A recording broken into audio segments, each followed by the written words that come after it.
another, I think, another wonderful, great a lineup, you know, of participating artists who have been part of the Siegel talks, but also artists who are from the Indian side. We have Saran with us, and so thank you for joining us. You know, we have Penda and Marine who were with us from France, two young workers in the theater who are changing the face of theater, contemporary theater in France, and the great also Bogart, who has been with us, the great director, and also theater teacher, a teacher of theater, and someone who writes about it and reflects on it. So really, thank you all for joining. It's such a big honor to have you with us. Maybe we go very fast.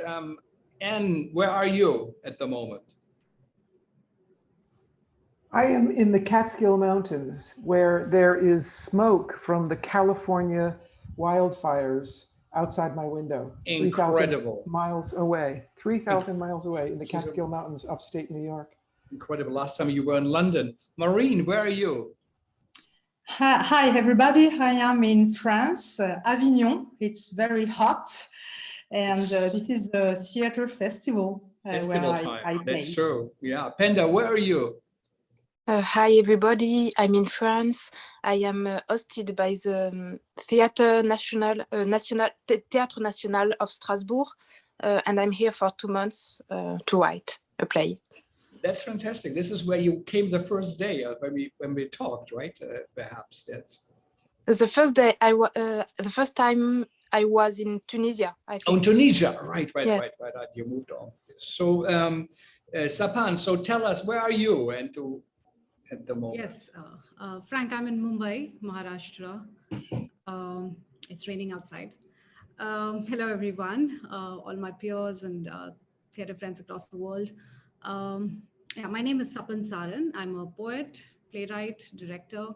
I'm the co-founder of the theatre company Tamasha, along with theatre director Sunil Chandbag. Our company produces small to mid-scale productions, and we tour with them.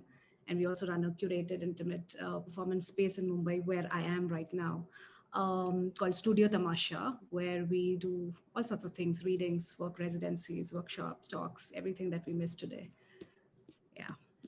Yeah. So tell us a little bit, you know, about the situation in Mumbai. So I think Tanvi early on spoke a little bit, but how is it at the moment? Yeah, actually, the whole thing has been quite complex, Frank, and we've had no time to process it at all. So in a way, I'm actually thankful that this has given me the opportunity to do that. I'm going to speak about two things, basically. I've been involved along with my colleagues and peers in working towards what can be called as our survival at various levels: artistic, physical and moral. And I'm going to touch upon two kinds of work that we've been doing. The community support work, which is aimed at our immediate artist community, and Theatre Dost, which is a COVID relief initiative by the theatre community of Mumbai for the most distressed sections within the community. I've broadly divided this talk into 4 reflections, and I'm going to just begin each section with a very short scene that I've written based on a real experience. And I'll just jump to reflection 1. Do you have COVID? No, I don't. I have a daughter who has a hole in her heart. Dada, does your son have WhatsApp? Yes. Can you give me his number? Yes, but I don't remember the first digit of his number. Where is your office, ma'am? I work from home. Then where do I go, ma'am? For what? To stand in a line, ma'am. Hello, can I speak to Suresh? No, he passed away. So these are snippets of my conversations with theatre workers and their families in the last few months. Theatre people in this country, I must say, we are an invisible breed. The Indian state and society by and large has stranded us as a sector that is not worth protecting, nurturing. And within this, the contemporary theatre artists are literally, we're ghosts. We don't exist because we don't fit into the classical, we don't fit into the folk, both of which do find some kind of validation. However, today I want to talk about like the layers of invisibility that exist within theater. So for instance, what has been my relationship with backstage workers pre-pandemic? It's limited to actually knowing 3 people. Prakash Dada, who's our set person, and Anil Bobre, who's our light supplier, and Sunil Dada, who's our makeup man.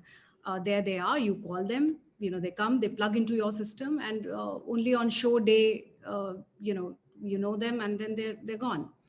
In my practice of theater, that is the extent to which you know your backstage workers. And there are certain things that you absolutely don't know. You certainly don't know that there are about 1,000 backstage workers in Mumbai who depend on this work for their livelihood. You've heard in scholarly lectures that there are about 8 to 9 different language theaters that flourish in Mumbai. But at your best, you haven't seen more than 5. You do not know that these backstage workers cater to theaters across languages in Mumbai. You don't know that the usher who shows you your seat inside the auditorium is also a theater worker who's hired as a contractual labor and is paid dismally low per show rates. None of these facts were a part of my conscience. And the point being that even within the community, we limit our imagination of the theater to a handful of visible categories. The actors, the director, the playwright, not taking into account the larger fraternity, the larger family, the workers, the collaborating artists, the spaces, our audiences. Of course, part of this is also, it comes from the heterogeneous theater practices that exist in Mumbai, the different ecosystems and models of theater making. For instance, it's possible to live and practice a certain kind of theater in the city without ever having to encounter the others. The other thing that I realized is that most of the professional theater practice that these backstage workers are a part of mirror the same old social structures as the Indian society. They're feudal, they're patriarchal, they're casteist, almost always gendered. The theater workers find themselves at the bottom of this hierarchy, and it was this world that opened for us due to Theater Dost's work. Theater Dost translates to a theater buddy. And on one hand, the initiative did the obvious, which is that it provided relief. It reached out to a large invisible section in our community. But in the process, it also did, I think, something very important.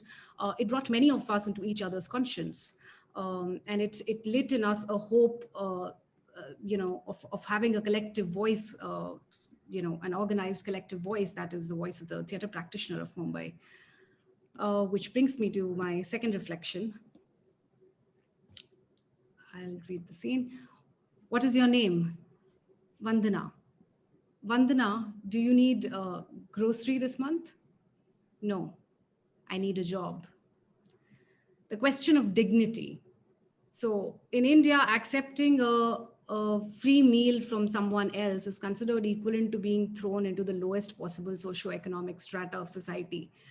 People's sense of pride takes a huge hit when they have to depend on someone else for the food that they eat, when someone else decides for them that here, these are the essentials that you need. This is especially true of our workers. But most theater workers have not worked in the last 15 months or so, and they've exhausted their savings, and they're now having to make these horrible choices between whether to buy groceries for the entire family or to buy, one person's medicines, somebody who has chronic illness in the family, or who in the family should we choose to save, or which ailment do we treat? It is at this point really that Theater Dost intervened.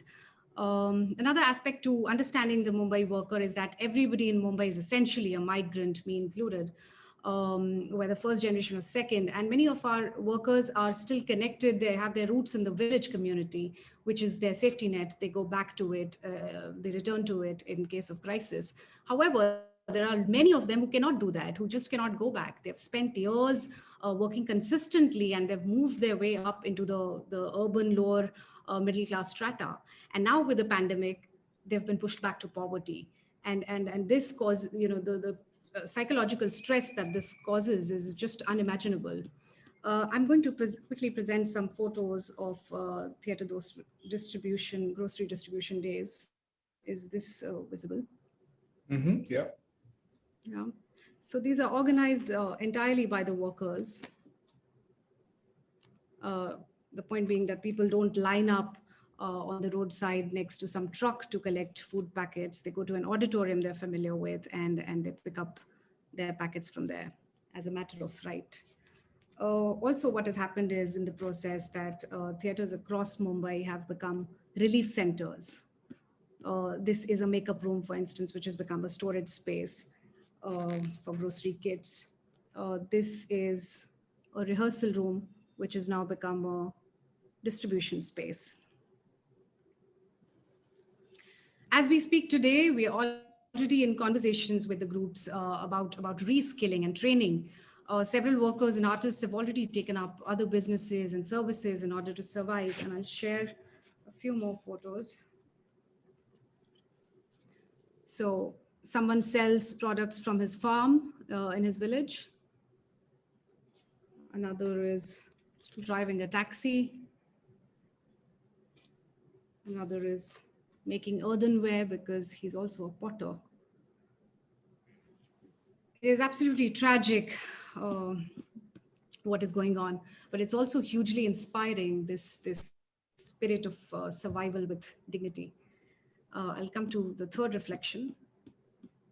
And I'm going to quote someone here, Frank, I don't know if you remember this. It's in these moments of crisis where everything stops. It's how you are, how you act, how you behave now matters. This is the moment when not only action, but preparation for action counts. End of quotation. This is Anne Bogart.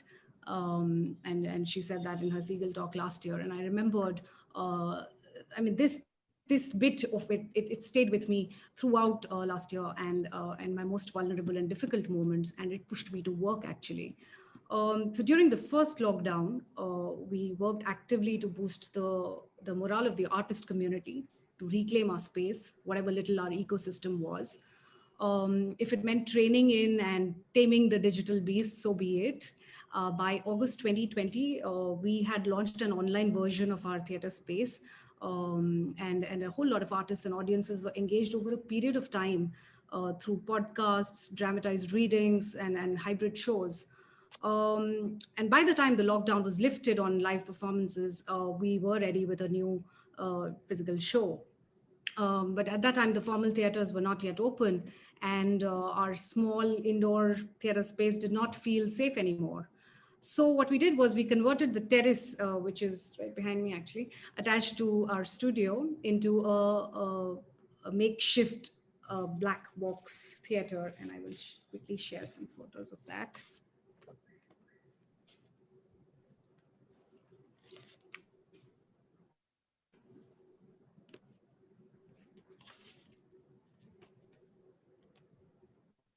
It's really a very, very small space, as you can see. But we opened 3 productions in this little theater, and we managed to do about 17 shows there.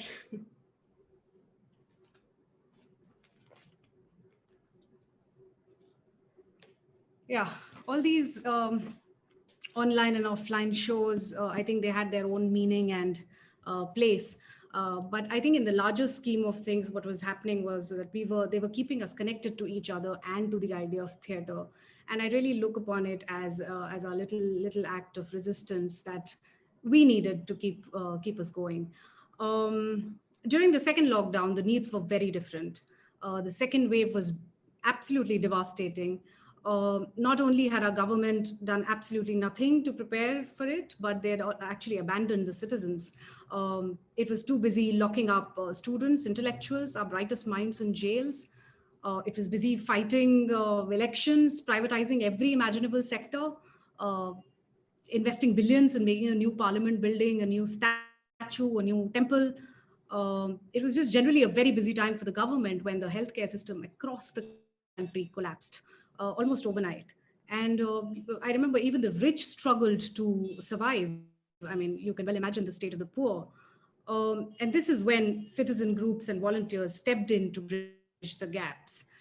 This time around, it was really just about life and death. The numbers, as you know, were overwhelming. The disease had reached our homes. My mom had got COVID, and she was in Delhi, which was a complete mess. So much so that I knew that, God forbid if she needs oxygen support or hospitalization, she will most definitely not get it. So Theatre Dost was born under these complex political and personal circumstances. It was a coming together of a lot of theatre people and individuals, a collective of sorts. And our approach, I'll quickly talk about that. Our approach to Theatre Dost was exactly like our theatre work. Once you decide that you have to do a play, there's a list of ABC that you have to do around it, whether you know it or not. You have to find out, you have to figure it out, you have to form alliances. And that's exactly what we did here. I mean, so what if we did not know enough? We spoke to people, just formed alliances. And most of the times when you do a play in our context, we don't even have the money to do the play.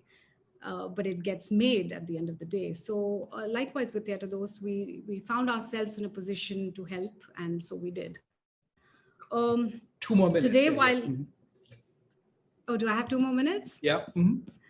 Okay, shall I go to the dedication then? Yeah, Or maybe. Yeah. do you want me to? Yeah. Dedication would be great. Yeah. Okay, well, I would like to read that because it's a poem that I've written dedicating to the theatre workers who passed away due to COVID and whom we managed to document the death of. Anant, Datta, Ramu, Ramakant, Abhishek, Ashok, Anand, Vikas, Salil, Chandrakant. I will write your names down, for I want to remember you, though I never knew you. I will write your names down, for they rhyme with my cousin's name in the village, Manju. I will write your names down to remind me that even in death, you are all men. The women remain unaccounted for, as do many others. I will write your names down, so I do not mourn your death with tears. I will write your names down to remind me that you were killed in spirit much before they killed you for real. I do not wish to archive your murderers, so I will write your names down. For your killers crawl inside people's minds and turn their hearts to stone at night when they go to sleep. I'll write your names down, so I never sleep sound. I will write your names down, not in the hope to get your family compensation, but to remind myself that a life can never be compensated for. Like a Palestinian poet did on his homeyard olive tree, I will write your names down in every poem, every play, every character on stage that comes to be. Till I become a living reminder of your senseless, tragic death, I will keep writing. Anant, Datta, Ramu, Ramakant, Abhishek, Ashok, Anand, Vikas, Salil, Chandrakant. Thank you. Thank you. This is so beautiful. That was so well presented, and also, that to say I will write your name down, and I will keep writing. These bookends of your poem, and it is so you created your company in the time of Corona. That's just stunning to hear. Let's move on. Let's go to France, and I'm sorry we have such a state schedule, but this is what we decided. And Marine and Penda, how are you guys doing? How is the situation? Marine, maybe we start with you. You are in Avignon, where the festival is taking place. Yes, it takes place. It's great to see so many shows, to be with many people, with audience, applause, very emotional shows. Tomorrow there will be the sanitary pass, so every spectator would have to present a vaccination attestation or a negative PCR. So we don't know how it will be in the organization. Well, so it's quite absurd, but as the virus grows and spreads, there are these sanitary measures, And some shows were cancelled because of a case contact of a case corona. So it's well, it's very contrasted, because we have the shows, we have the audience, we have so many beautiful things, but there is the menace, the virus is here. Incredible. So there are hundreds of shows going on. It looks like every other year, perhaps a bit more energetic feeling of enjoying, but and all of a sudden, midnight tonight, you will have to show your passport, your digital. Yeah, incredible. We had Tiago Rodriguez, the great artist from Portugal, with us on Seagull Talk, and he has just been named actually as the Avignon director for the coming years. He was supposed to be with us for this 24-hour marathon, but then he said, no, he has to be in Avignon, couldn't come. Penda, you are writing, you are secluded, you're taking your time to work on your plays. Yes, I'm in Strasbourg because I have 2 projects here, and I have to write 2 plays for Théâtre National de Strasbourg. For September, and one of the play will be performed during this winter, I think in November, December, and it will tour in different. It won't tour in theaters, but outside in schools. Yeah, tell us a little bit, and then we ask also Maureen. Tell us a little bit who you are and what you do. Okay. Yeah, my name is Penda Diouf, and I'm a writer. I'm writing for opera and for theater. And I have a festival, the name is Jeunes Textes en Liberté, and we try to give more visibility to contemporary writers and to be aware of people, of different, of giving. And we try to give more opportunities to people who are not white, and to give to have another narrations on stage. Yeah, and you started out right at a library. You were a library worker, and you then moved into writing. Yeah, I was librarian. I was managing 4 libraries in the suburb of Paris, and 2 years ago I decided to I'm sorry to spend all my work to become a writer at full time. At full time, incredible, incredible. The story of a guardian, you know, to of literature to produce, and perhaps everybody is at the same time. Marine, tell a bit about you. Yes, I'm a playwright and a stage director. I am from a company which is based in Rennes, Brittany, which is called Lumière d'août. It's a reference to Faulkner, Light of August. And we are a few writers and directors, and from more than 15 years we work together. Everybody writes and invents shows. I work mostly about social and political issues, feminist, queer, and post-colonial issues. I think it's very important for me to write about this question with documentary approaches, but also with fiction. I like to mix things, to work about genealogies. And and we shared with Penda a lot of preoccupations, and we also do a little reading together. Great, great. Yeah.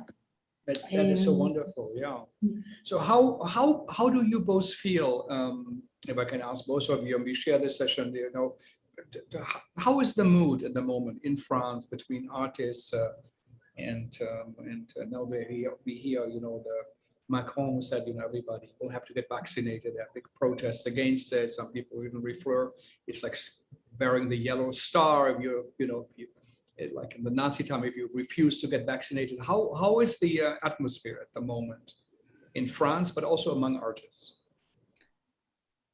Well, I think the Macron way to govern is quite unfair, because when he did this speech about the sanitary pass, and he also talked about the reform of retirement and of employment. Well, I think there can be a social crisis revolution, but it's difficult, because when there is this sanitary threat, people can have a lot of anger, but maybe there is also fear of the virus.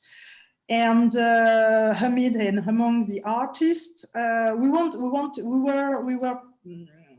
we were cut it from our work, from our reason to be so many months. So now we are happy to be able to show our shows, our performances.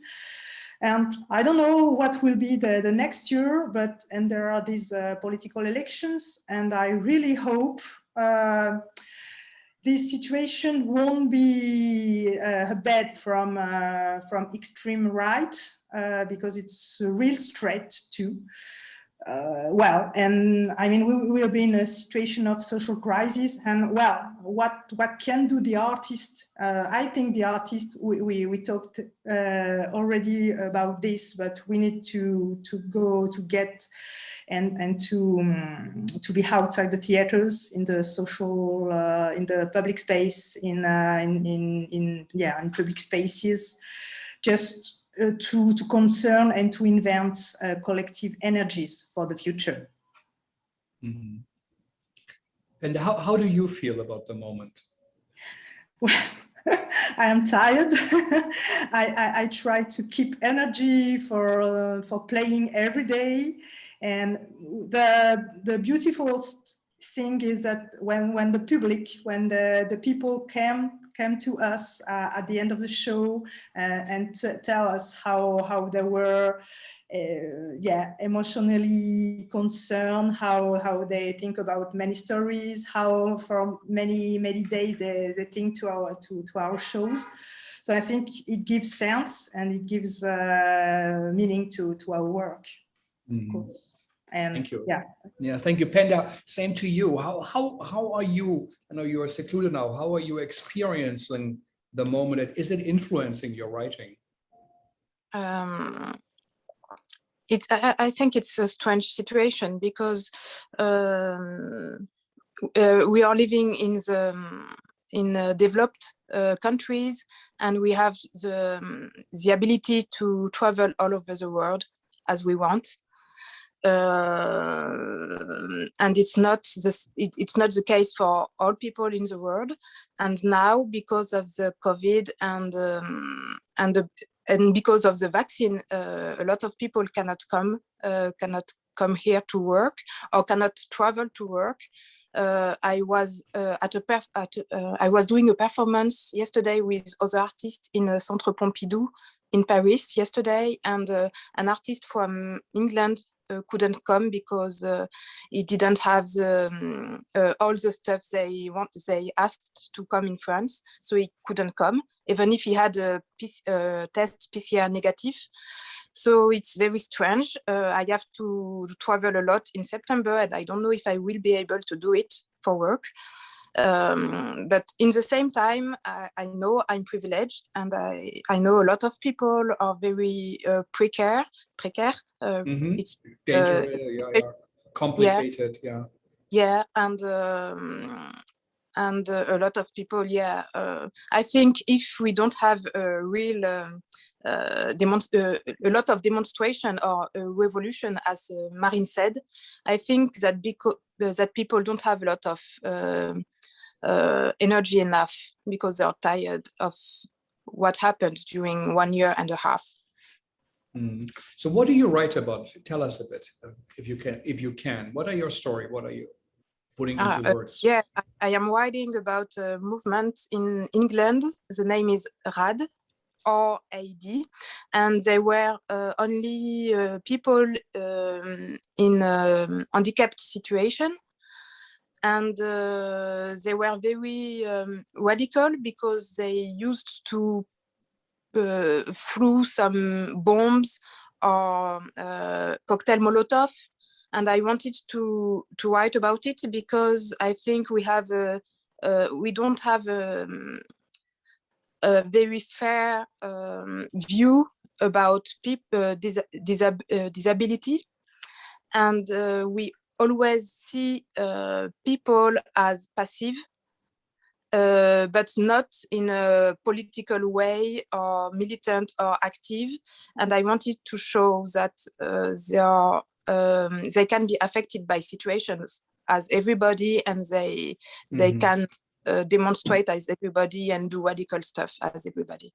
Yeah, and that's important. And I saw once a show, it was back-to-back theater in Australia, and was also with people with handicaps. And they basically, the idea of the show was, compared to artificial intelligence, we are all handicapped. Actually, they're just at various degrees. We have no way to compete, and it is actually time for us. What do you say? To create sense, put together, and protest and fight for what we want. Maybe we go to the reading right away, and then we see what time we have left. If you can maybe tell us a little bit about it up front. Yeah, I'm going to read a text. The name is Piste in French, Tracks, and it's about the genocide in Namibia at the beginning of the last century during the German colonization.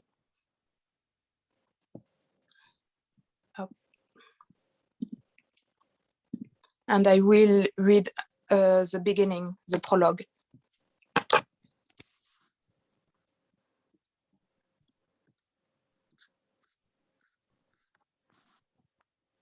Do you remember the dunes?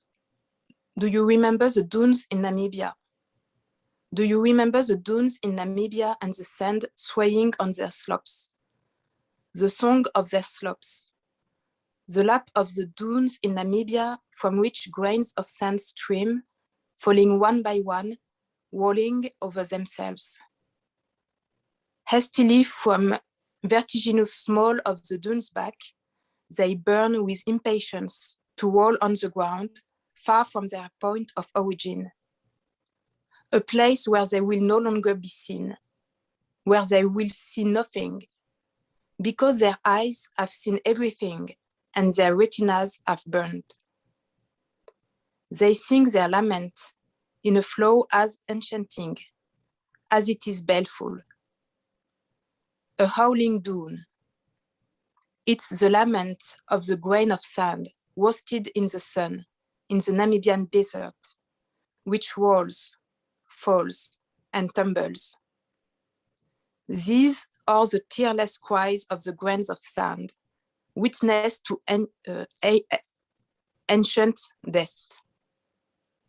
Witness to bodies emaciated by thirst, by other continents forgetting. The grains of sand, felled by the wind, wail their sadness for the bodies caught in the German trap. The slopes cry Big Mama's blues for the dead children. The Namib Desert, despite the signification of its name, shield, wasn't protected well enough. For the first time, the order was given to spare no one, men, women, and children. Beneath this radiant sun, in this lunar desert landscape, so beautiful it brings me to tears, men are dead. Men are dead. Only the mineral remembers, the grain of sand that tries to flee its reality, its eyes, its senses. It remembers and escapes. It sings. And when you tourist, come hurtle down crazy dune, frolic on the red sides of Big Mama, surf on her wounded knoll. Don't forget the song of the grain of sand. Don't forget the silent cry of the abandonment, sadness, and neglect. This song of the last century that still rings out today.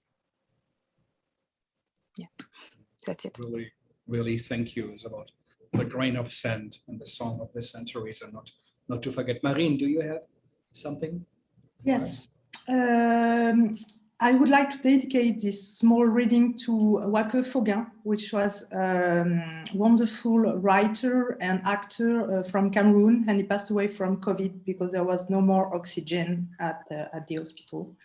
Well, and I will read a piece of a part of Capital Circulation, which is the play that we play in Avignon.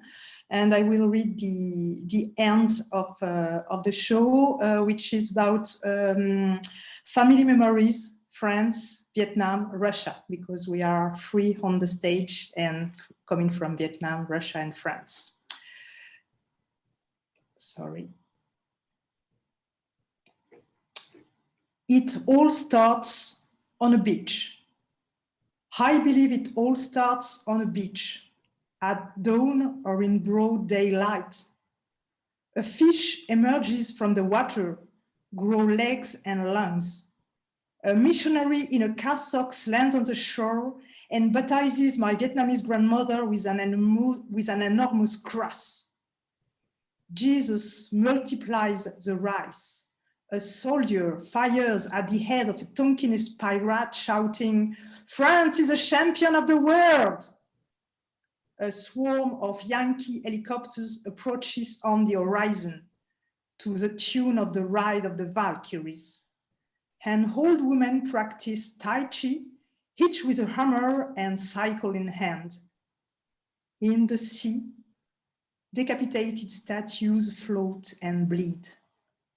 All while hanging in the sky, a gigantic octopus with a smiling head of Ho Chi Minh spreads its dollar-colored tentacles and TV camera suckers. It does a Shiva dance and sings, "Long live red capitalism!" My grandfather walks on the beach, carrying his head filled with ghosts in his hand. And I believe that many exiles like him across the world always walk a little beside their soul. Legs and body here, the head remains somewhere else. And we, their descendants, we try to be all in one piece, feet rooted in the ground, body and head aligned on an axis to the sky. But injury or luck, we inherit their imbalance, their non-alignment. This early morning in Nha Trang, I try to measure my share of Vietnam and of France, my rate of capitalist indoctrination and my rate of communist ideal, what circulates in our cells. I feel us syncretic and alive. I think of the breath of change, the change in our eyes, the change in our loaves, the change in the pulsing of our veins. Thank you. Wonderful, really, really. Thank you both. Thank you for sharing. And the octopus with the head of Ho Chi Minh, that's quite something, and that you stand beside you. So really, thank you both for joining. This is a very moving, and for all of you, we could have more time, but let's move on to Anne, and how wonderful that Sapan quoted you. So Anne, it's your time. You're on mute, maybe? Of course, you'd think Yeah. after all these months. Frank, I just have one question for you. Mhm. Are you going to be awake for 24 hours? I don't know yet. I've never done it. Maybe it was a foolish thing to do. I have no idea. We'll see. Did you bring a lot of coffee? You have a lot Coffee, of coffee yes. with you? I have had some coffee cans. Yes, yes. I think you should make the effort, because you've outdone Maria Abramovitz and the Artists is Present. Yeah. I think your time over this last year and a half has been extraordinary, and your presence has been extraordinary. I'm going to jump right in. Yes. Because it's probably take 18 minutes to read this since I read it out loud. And I'll dedicate this to Graham Vick, the opera director who I heard yesterday died of complications from COVID. And what I'm going to read is little snippets of it's like a diary, but it's every month I write something for my company, City Company, on our blog, on our website. And I took little snippets from many of the months since COVID began. And the first one is March 2020. Does everybody remember March 2020? And I wrote this before the lockdown. March 2020. I'm disturbed by the increased reports of people on the streets being attacked for speaking a different language. You shouldn't speak other languages is a phrase shouted out regularly. Last month, a daughter and mother walking home from dinner were attacked on the streets of Boston because they were speaking Spanish. The attackers punched, kicked, and bit the two women, shouting, "This is America, speak English." I am likewise disturbed by the US president calling the coronavirus the Chinese virus. These are words and language that can engender virulent reactivity and destructive action. April 2020.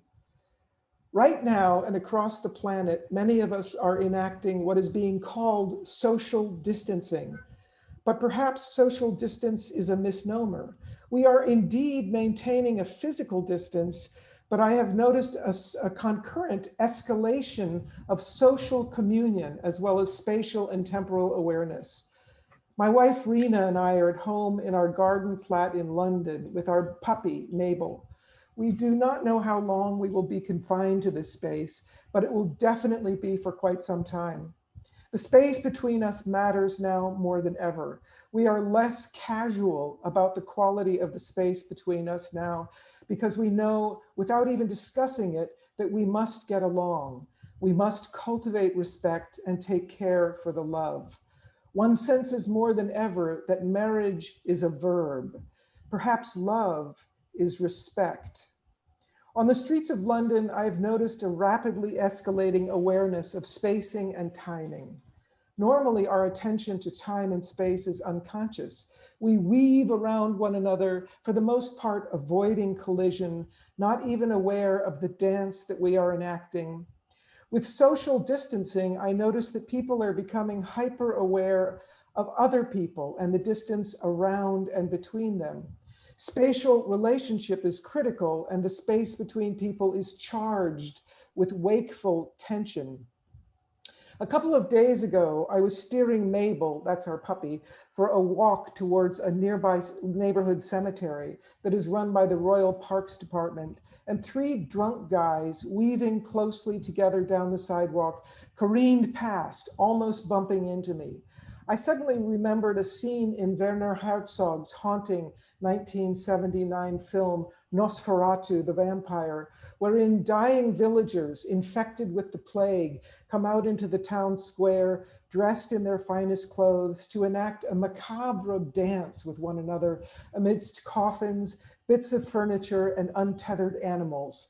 I realized that we have a choice when it comes to how we act and interact in this current alarming crisis. Because every other person on the street or in a grocery store may be contagious, the space between us can be considered dangerous and charged with tension and threat. But these moments of social and spatial exchange, we can consciously choose how to respond and how to treat the space between us. We can either react to others with fear and selfishness, or we can project and communicate respect, friendliness, and good humor. We are now responsible for the whole space and for those within it. Being together in this way requires us to occupy the present moment with one another in a new and heightened way. Our interactions with one another are currently less casual, have higher stakes and greater meaning. Not only do we have to be apprehensive of what our hands touch, but the space between us matters and timing matters in a newly intensified way. Perhaps it would be useful to re-examine the notion of courtesy, which arose in the Middle Ages from the concept of chivalry and the chivalric code. Courtesy is not politeness. Rather, it teaches deference for the other person who very well may be dangerous, and to show respect and awareness of that danger. Courtesy requires both restraint and responsibility. May 2020. Normally, the more uncertain I am, the more I crave control. I want to feel in control, and I want to exert control because I feel safer when I believe that I can control things. But in the current confined to home state, I may not be alone experiencing the overwhelming sensation that I control next to nothing. In the face of this great unpredictability, I have the opportunity to consider issues of control in new ways. But in fact, uncertainty is intrinsic to the human condition. As much as we try to surround ourselves with as many guarantees as we can, we inhabit a sea of uncertainty. The age of enlightenment may have been the strong impetus in the human attempt to dominate the world through productiveness, political revolutions, industry, science, and technological developments.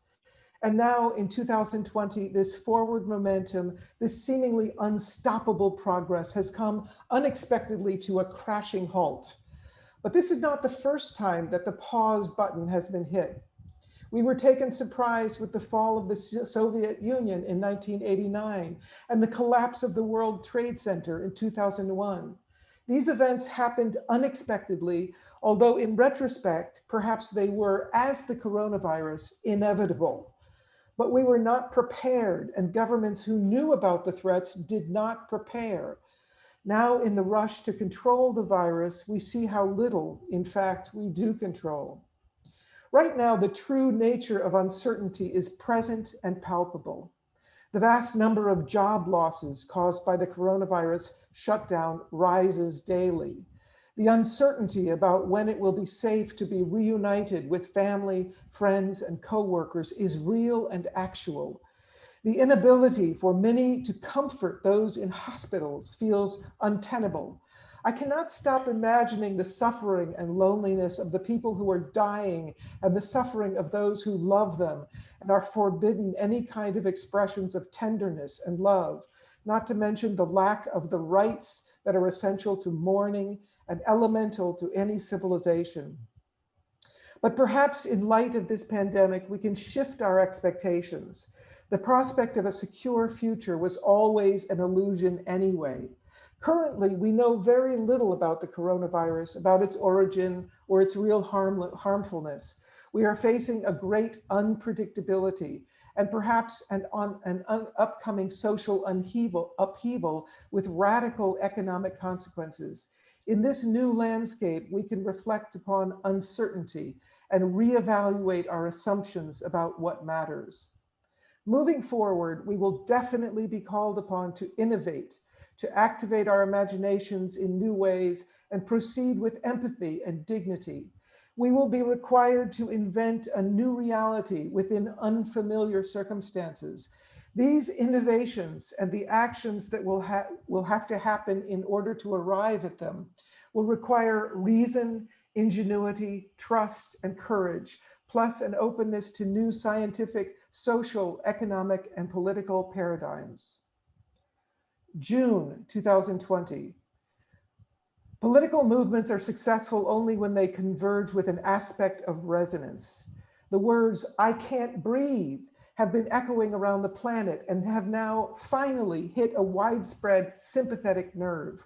A man on the precipice of life and death pleads for the one thing he needs to live. The impact of the cell phone recorded physical violence and those three real and palpable words are inescapable, reprehensible, and shocking. These three words also became a powerful and meaningful metaphor for powerlessness and social injustice. The primal human fear, suffocation, not being able to breathe, speaks volumes and resonates with each of us. The metaphor I becomes in empathy and solidarity a we. We empathize instantly with the inability to breathe, and we can each feel the personal terror of being in that condition. From the trope, "I can't breathe," an outpouring of empathy, not hate, has motivated millions of fellow humans to exit their homes after long confinement and to hit the streets in protest against brutality, social inequity, and unfair police practices. August 2020. I traveled from New York to London on March 11th, 2020, carrying a small suitcase and expecting to stay for 1 week with my wife, Rena. And now it's mid-August and I'm still in the UK with no idea about when it will be safe to return home. This is not what I planned and it's not what I had in mind, but this is the situation now. These are the circumstances. Since then, how many lives have been lost? How many jobs? How many plans and projects have been put on endless delay? How many evictions, hurricanes, fires, and how much civil unrest? Where will it end? When shall we reemerge again, blinking in the daylight? We are experiencing a time of seismic rupture and nothing short of a paradigm shift. One thing that is guaranteed, things will be different afterwards, and things must be different. Meanwhile, the tide has gone out to reveal the dark underbelly of the capitalist enterprise spread out upon the proverbial ocean floor. What can we now perceive so clearly is the detritus, the environmental waste, and the racial and economic inequality that has been submerged in the ocean of our busyness, willful neglect, and heedless consumption. December 2020.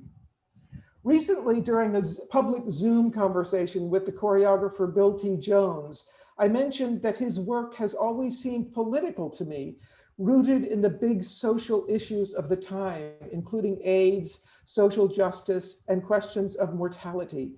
At first, he countered by suggesting that the Black body is inherently political.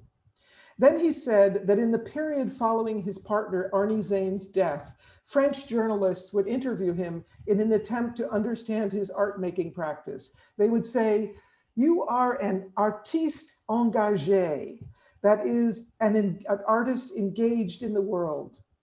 This would inevitably lead to discussions about identity, history, race, and sexuality.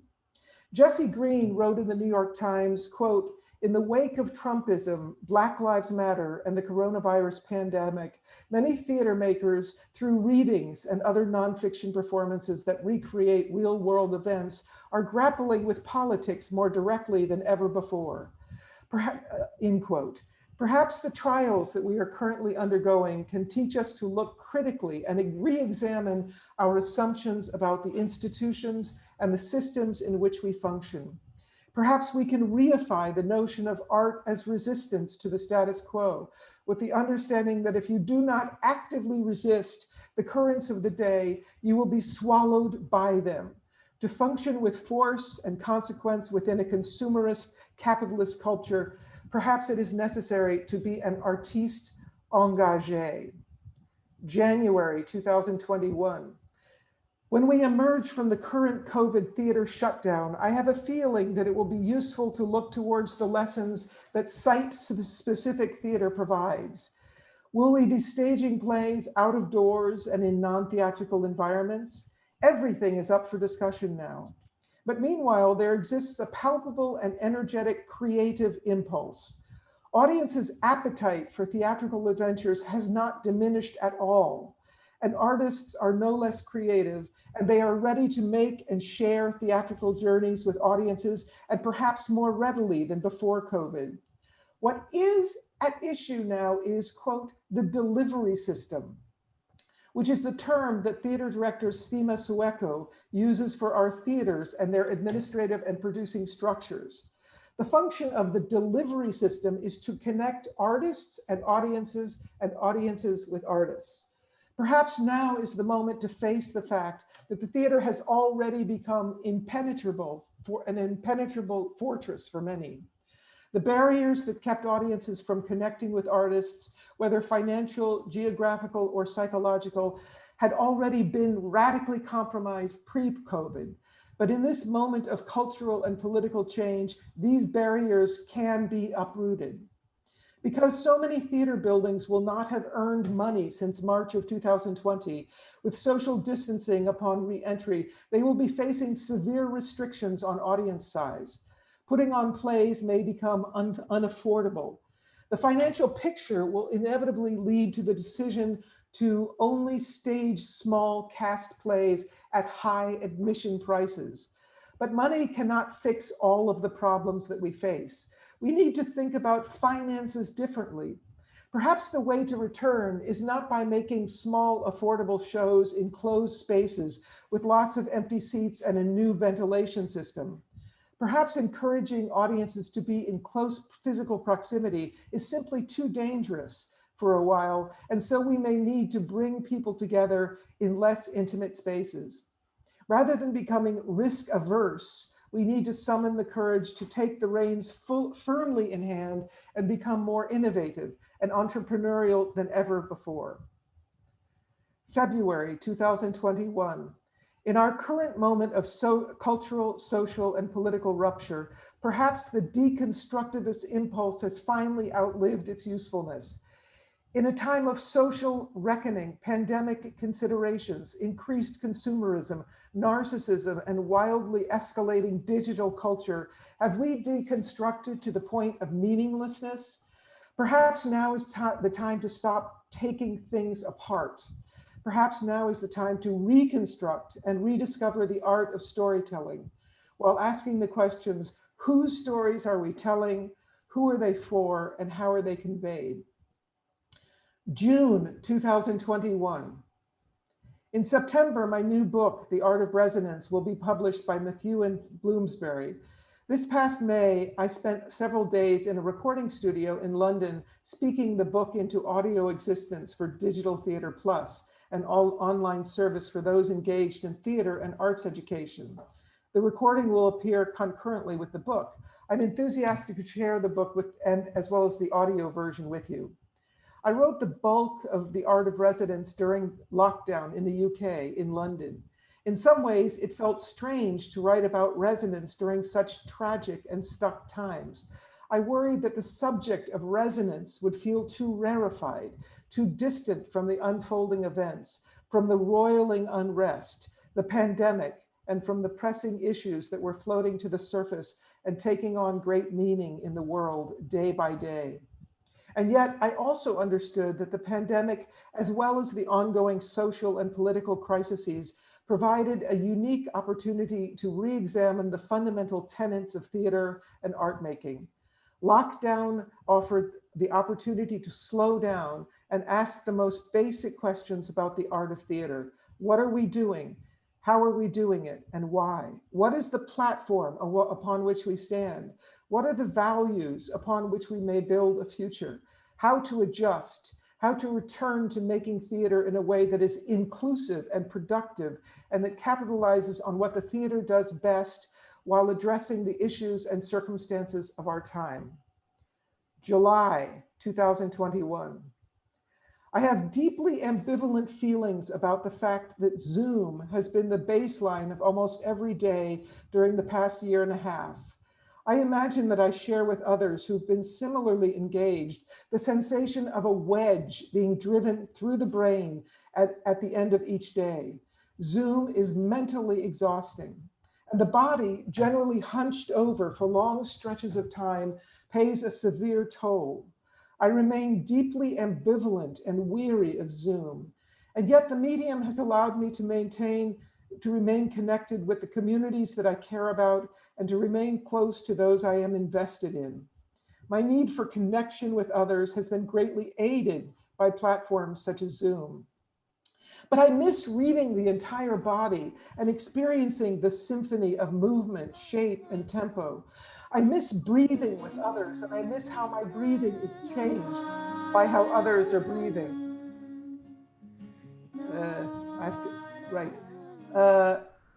I miss being present with other people, reading their body language, empathizing with subtleties of their struggles, and moving with them through space and time. I miss synchronizing my movements with others. Some days I detest the very online medium that connects us. Not only does spending time on Zoom send a wedge through my brain, but I'm too easily distracted and fatigued by the consecutive hours of staring into the computer screen. And theater performances on Zoom generally depress me. I find it hard to concentrate, and I hate how I find myself not caring as much as I do when I'm present and in person. Last paragraph. Nevertheless, Zoom does provide some valuable benefits. Even though I feel saddened by the isolation, I'm also moved by the extraordinary efforts of others to connect across airwaves. I do enjoy watching people in their living rooms and their bedrooms, and I'm fascinated by the details of their living spaces, how their rooms are decorated, what they choose to show, or what they must visually reveal by circumstance. Occasionally, my efforts to be supportive pay off, and now and again, I feel even tangible enthusiasm. Sorry for going over. Thank you very much. Thank you, Anne. Thank you. And this is a great time. Thanks, Marine. Thanks, Penda, Sapan, and Amanda Gunn for translating for Marine. So this was a very important session. So really thank you, Anne. And also, I do remember your big advice, I think you said, slow the fuck down, everybody, in COVID. And so many people refer to it. So let's move over right away. And Penda, Marine, and Sapan, have a good and great day. And really